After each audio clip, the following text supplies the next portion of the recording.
Hi friends, പുതിയൊരു വീഡിയോയിലോട്ട് എല്ലാവർക്കും സ്വാഗതം. ഇന്ന് ഞാൻ ഉണ്ടാക്കുന്നത് ഒരു മാമ്പഴ പുളിശ്ശേരിയാണ്. അതിനായിട്ട് ഞാനിവിടെ 3 മാങ്ങ, നല്ല പഴുത്ത മാങ്ങ എടുത്തിട്ടുണ്ട്.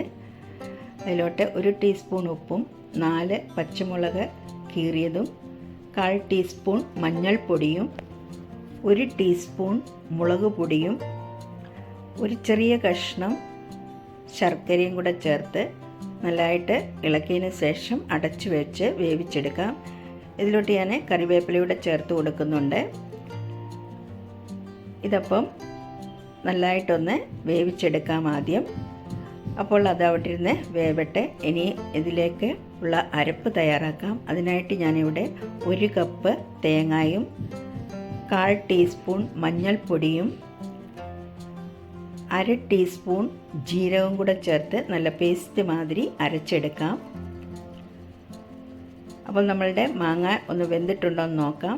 അപ്പോൾ ഇത് ഏകദേശം വേവായി വരുന്നുണ്ട്. ഒന്നുകൂടി അടച്ചു വെച്ച് ഒന്ന് വേവിച്ചെടുക്കാം. അപ്പോൾ നമ്മളുടെ മാങ്ങയൊക്കെ ഇവിടെ വെന്ത് വന്നിട്ടുണ്ട്. ഇനി ഇതിലോട്ട് നമ്മൾ അരച്ചു വെച്ച അരപ്പ് ചേർത്ത് കൊടുക്കാം. അരപ്പ് ചേർത്ത് കൊടുത്ത് നല്ലതായിട്ടൊന്ന് മിക്സ് ചെയ്ത് എടുക്കാം. ഇതിലോട്ട് ഇനിയും കുറച്ച് ചൂടുവെള്ളം കൂടെ ചേർത്ത് കൊടുക്കാം. ചൂടുവെള്ളം ചേർത്ത് കൊടുക്കണം. ഇനി ഇത് അടച്ചു വെച്ച് നല്ലതായിട്ടൊന്ന് തിളച്ച് വരട്ടെ. അപ്പോൾ ഇത് നല്ലതായിട്ട് തിളച്ച് വന്നിട്ടുണ്ട്. ഇനി ഇതിലേക്ക് ആവശ്യമുള്ള തൈര് ചേർത്ത് കൊടുക്കാം.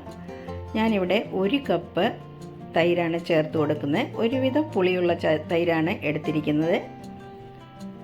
തൈര് ചേർത്ത് കൊടുത്തതിന് ശേഷം തിളപ്പിക്കരുത്. ചെറുതായിട്ടൊന്ന് ചൂടാക്കിയാൽ മാത്രം മതി.